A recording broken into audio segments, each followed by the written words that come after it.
Assalamualaikum warahmatullahi wabarakatuh. Hai adik-adik, kali ini kakak akan membahas materi mata pelajaran pendidikan agama Islam dan budi pekerti. Bab 2, ayo mengenal Tuhan kita. Sebelum adik-adik mendengarkan penjelasan materi dari kakak, jangan lupa untuk berdoa. Jangan lupa juga untuk like, komen, dan subscribe untuk mendukung channel kakak agar semakin berkembang. Semoga bermanfaat. Hai adik-adik, sebelum kalian mendengarkan materinya, terlebih dahulu kalian harus mengetahui tujuan pembelajaran. Tujuan pembelajaran pada bab ini yang pertama, mengenal sifat-sifat Allah Subhanahu wa Ta'ala. Yang kedua, memahami sifat wajib, mustahil, dan jaiz Allah Subhanahu wa Ta'ala. Yang ketiga, mengamalkan sikap rendah hati sebagai bentuk pemahaman terhadap sifat-sifat Allah Subhanahu wa Ta'ala. Pembahasan yang pertama yaitu Allah Subhanahu wa Ta'ala Maha Sempurna. Allah Subhanahu wa Ta'ala adalah pencipta alam semesta. Allah memiliki sifat yang sempurna dan berbeda dengan makhluknya. Mengenal Allah Subhanahu wa Ta'ala dapat dilakukan melalui sifat-sifatnya dan Asmaul Husna. Selanjutnya, sifat-sifat Allah Subhanahu wa Ta'ala terbagi menjadi 3. Yang pertama, sifat wajib bagi Allah Subhanahu wa Ta'ala. Yang kedua, sifat mustahil bagi Allah Subhanahu wa Ta'ala. Yang ketiga, sifat jaiz bagi Allah Subhanahu wa Ta'ala. Selanjutnya, sifat wajib Allah Subhanahu wa Ta'ala. Sifat wajib Allah adalah sifat yang pasti dimiliki oleh Allah Subhanahu wa Ta'ala dan tidak mungkin tidak ada padanya. Sifat ini menunjukkan kesempurnaan Allah Subhanahu wa Ta'ala. Ada 20 sifat wajib bagi Allah Subhanahu wa Ta'ala. Selanjutnya, sifat mustahil Allah Subhanahu wa Ta'ala. Sifat mustahil Allah adalah sifat yang tidak mungkin dimiliki oleh Allah Subhanahu wa Ta'ala karena bertentangan dengan kesempurnaannya. Ada 20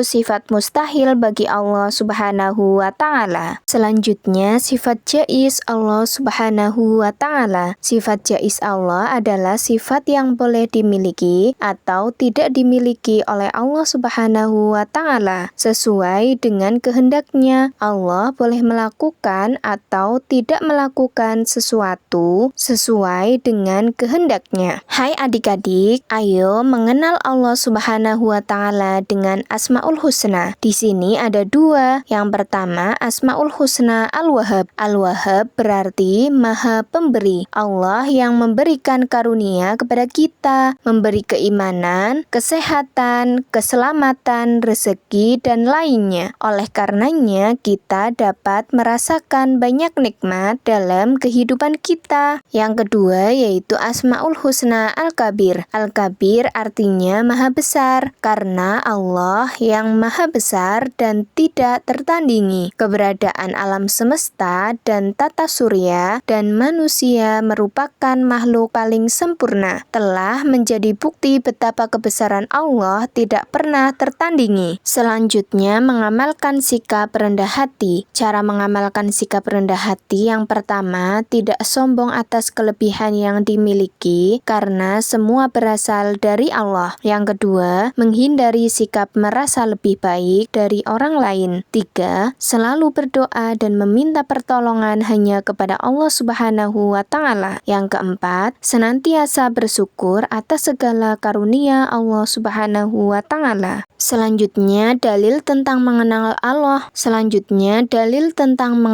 Allah Subhanahu wa Ta'ala. Di dalam Quran surat Al-Ikhlas ayat 1-4 memiliki arti, katakanlah, dialah Allah yang Maha Esa. Allah adalah tempat untuk bergantung kepadanya segala sesuatu. Dia tidak beranak dan tidak pula diperanakan, dan tidak ada sesuatu pun yang setara dengannya. Hai adik-adik, demikianlah pembelajaran pendidikan agama Islam dan budi pekerti. Jangan lupa untuk berdoa setelah belajar. Semoga dapat memberikan manfaat untuk adik-adik semuanya. Terima kasih. Wassalamualaikum warahmatullahi wabarakatuh.